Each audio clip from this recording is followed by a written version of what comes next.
Hey guys, Edison here. I'm just going to go over the cards I'm submitting for September. I haven't been too inspired to make videos this past month, partially because I'm not really sure the direction I want to take the channel.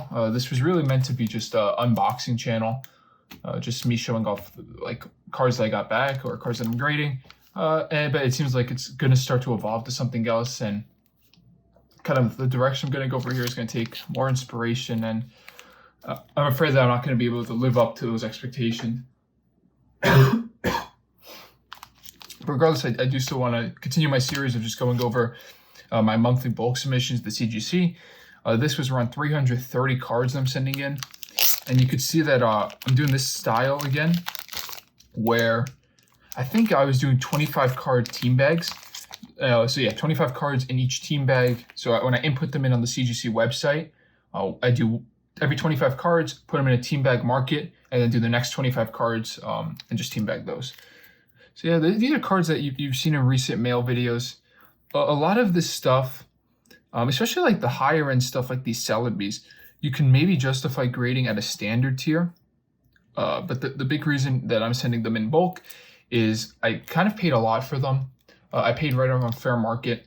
So really, even if I grade them now, unless I get 10s on them, which, I mean, CGC 10 is almost like a myth at this point. I do have a CGC return coming back, 400 cards, and I got 110, just as a reference point. And then, sorry, I like looking at these kind of early, mid-2000s holo cards. But yeah, just unless I get them back in CGC 10, it doesn't really, I can't really justify grading them standard. The money I'm making off of them grading at that rate, if it gets like a 9, it's almost negligible. So at that rate, I might as well just send them in bulk. And I mean, yeah, sure, it extends my turnaround time, but you never know. Like in that time frame, the value of the cards can both either go up to where it was a smart decision, or if they stay at the same level in a couple months, I'll still just end up making more if I send them bulk. And then obviously I'm sending a lot of these holo cards in bulk just because these aren't like particularly popular cards. I think these will be pretty slow sellers. Maybe not for stuff like this Leafeon, the more popular stuff, and the Rayquaza too.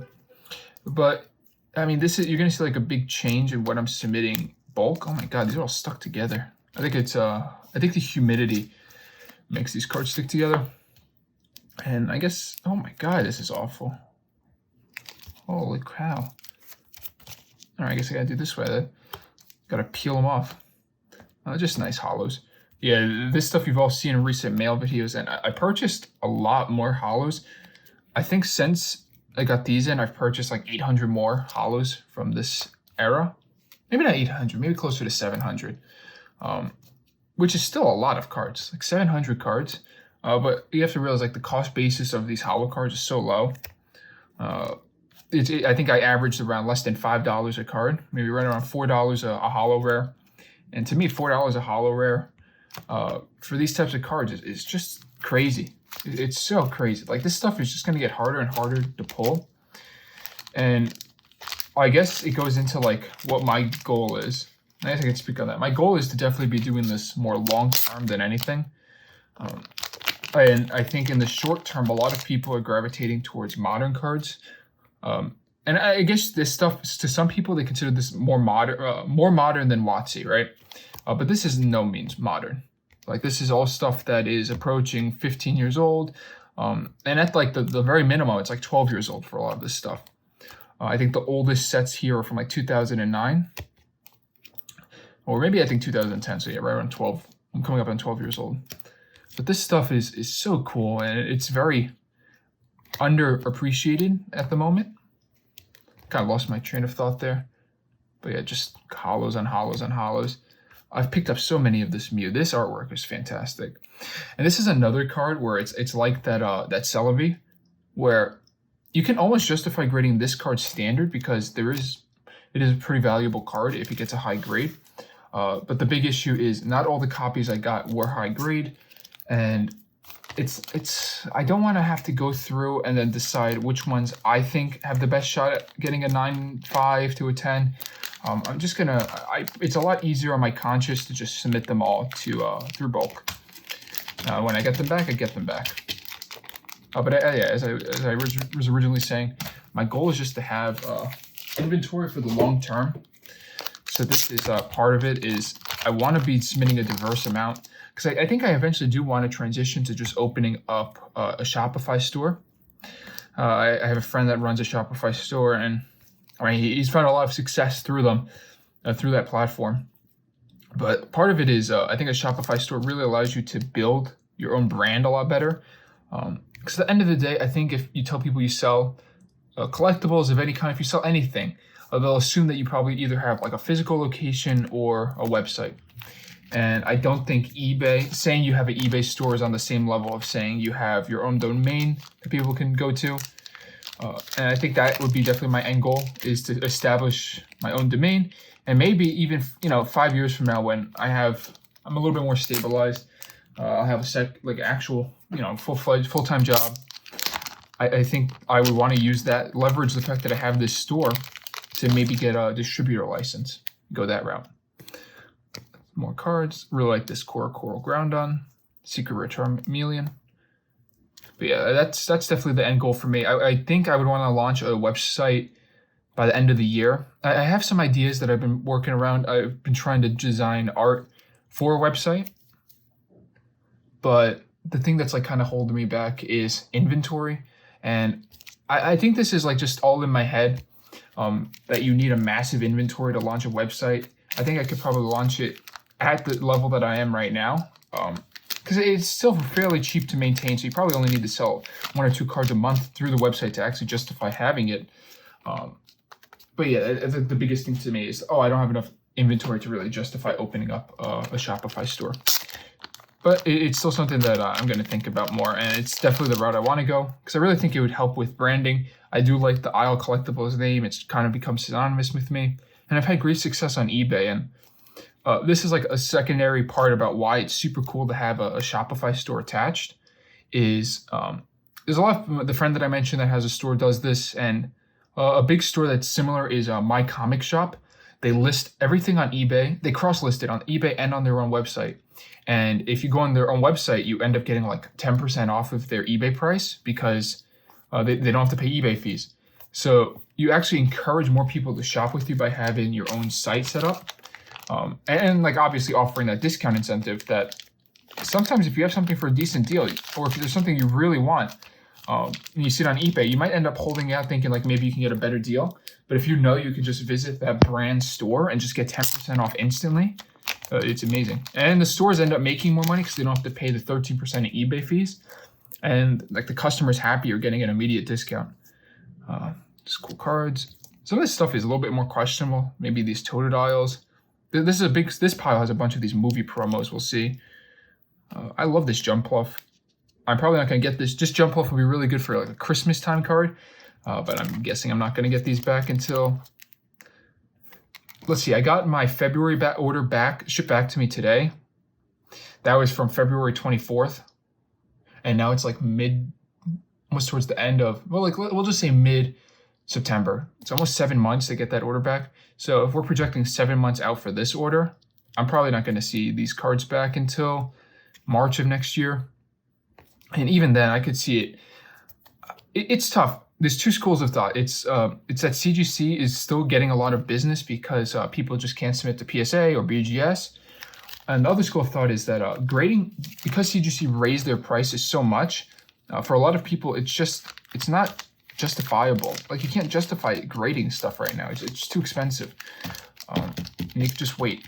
And I do think that's true. Like for a lot of stuff, I try to tell people, like if you're not interested in selling cards in the short term, there's really no reason, and short term here means like a year.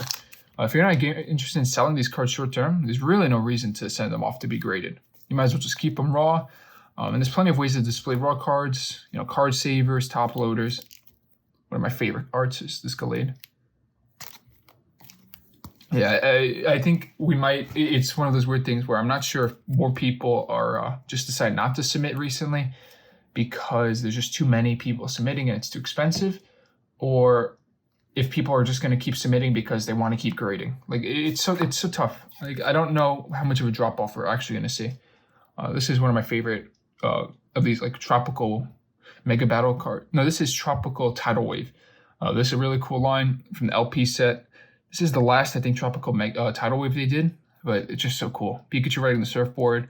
You got Psyduck, Hoppip, and Meryl.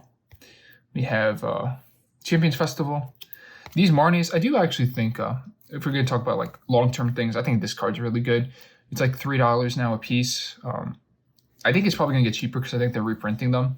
But this card's obviously super expensive Japanese, but it's nice artwork. It's cool, and there's obviously a lot of Marnie fans. And then one of my favorite cards that I bought a lot of, maybe like 30 of these, is this Dedenne GX Alt Art. I just think it's cute. That's good. And then these were the last of the cards that I had. I was doing in team bags. And then we're going to go over the cards I put in card savers. This is there's like a mix here. Some of these cards are more valuable, so that's why I card savered them. But a lot of these cards were stuff that I purchased months ago, and I just put them in card savers to store them, right? So they were stored in card savers, and then what I was doing was I would pull a couple copies of them to send off to grading, and yeah, and this is like the remnants of that old stock. So just go through this. I mean, like these XY full arts, I don't really believe they're valuable, but they were stuff that I card saved. This is definitely not valuable, but I card saved it. Isarola.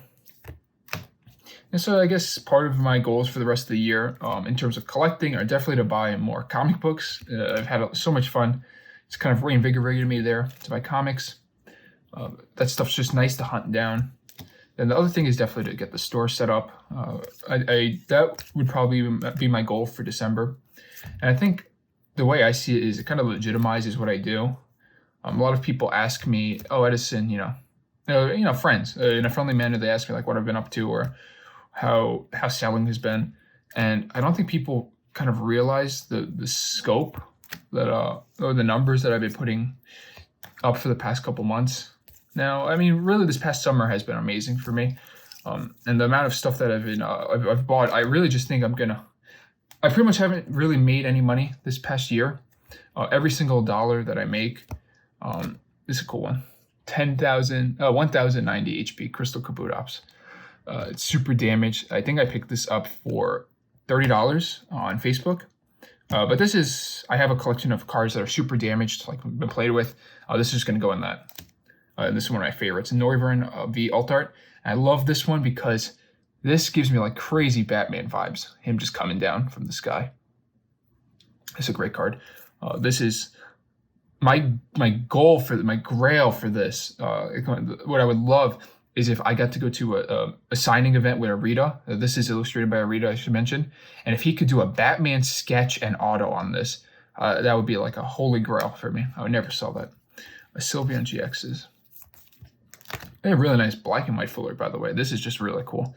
The problem with this is it's just plagued with black and white's poor quality control. Just lots of edge wear, but I mean, it's so nice, those colors. Oh, sorry, I got distracted looking at those cards. Yeah, I think part of it is I haven't really taken much profit for myself. Pretty much every dollar that I've gotten out, I've just reinvested it into inventory, and that has really allowed me to scale up like crazy. A couple miscut cards. That's allowed me to scale up like crazy, but at the same time too, like while I'm scaling up, I think it goes back to this. I want to kind of like legitimize this to myself and to other people, like others, that I have kind of built a reputation and a brand. And I think that just having a store is nice. And next time my friends ever ask me like, "Oh, Edison, what have you been up to?" I'll instead of just saying like, "Oh, I've been selling cards on eBay," I could say, "Oh, check out my website, islecollectibles.com." That'd be super nice. It makes it way more convenient if I ever want to advertise on Facebook.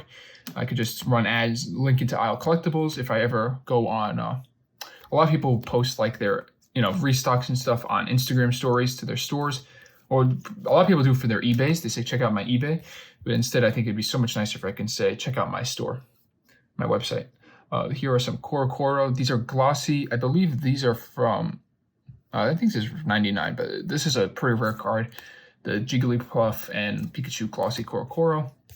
Hyper Snorlaxes. Some Web Series cards. I wish I picked up more Web Series lots like a year ago.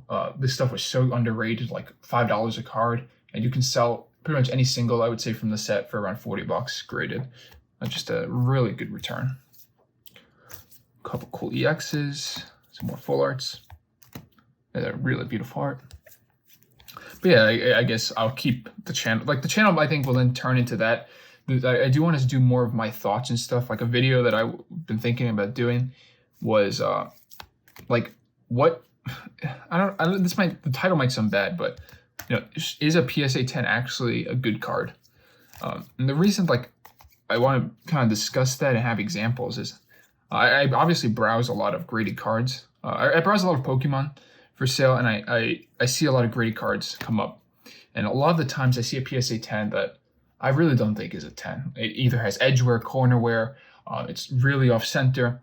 I think that PSA just lets too much stuff slide, and I feel like their standard isn't consistent for a 10. And people will say it's within their parameters. Well, if that's within their parameters, I would reason that their 10 parameter is too loose or it's too inconsistent. And then these look like these starter, I think from like the Neo starter set cards. But you'll see in the right, it's a embossed gold starred. These are Battle Road 2000 or Champion Road 2000, one of those events. They were like an exclusive promo for that. It's a cool old backs. And then the last cards. I've gone through this really quick. I haven't said the name of any cards either, really, because I don't think that's fun. You could just look at the cards and tell what they are. And this is like the higher end stuff. This stuff I will talk about. So this Charizard Delta species, one of my favorite artworks of Charizard and of the Delta species, I suppose. I was going to express this because I mentioned in the comic book video, if you put in express order with your bulk, they register the bulk faster. It just expedites the opening of the box. I'm going to do that probably again for this. So I was going to do one card in this express, and this was like the most valuable card expressed. I think this has a really high chance of getting a 995. I would hope so. Anyway, these Dark Charizards, I was thinking about sending these bulk. I might still send one of them bulk. There was one that had like corner wear right there. You can see it, a little bit of a corner ding. But I don't know. I am very much become lazy. Or like I'll just submit everything at the same tier at once. So I'm sending those standard. A couple more Charizards. These are from, I think, Secret Wonders. I think that's the English set for them. These Secret Rares. Here we have Indigo Plateau League Trainer card. Base set Unlimited Charizard. This is the one with the coffee stain. I was able to kind of get some of it off with a wet napkin. But I think it's like actually stained. I don't know if I've showed this off, but it's a first edition Shadowless Aptos. World Champions Pack Unlimited Jolteon. A set of Rockets EXs.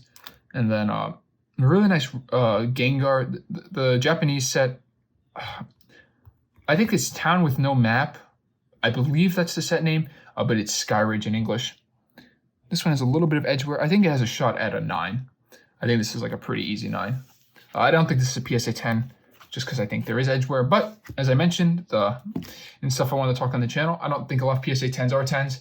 But yeah, that's my take to end this video. And hopefully I'll have more updates moving forward. So I'm going to get all this stuff packaged off and sent to CGC. And hopefully you'll see from me soon my big CGC returns. Have a nice one.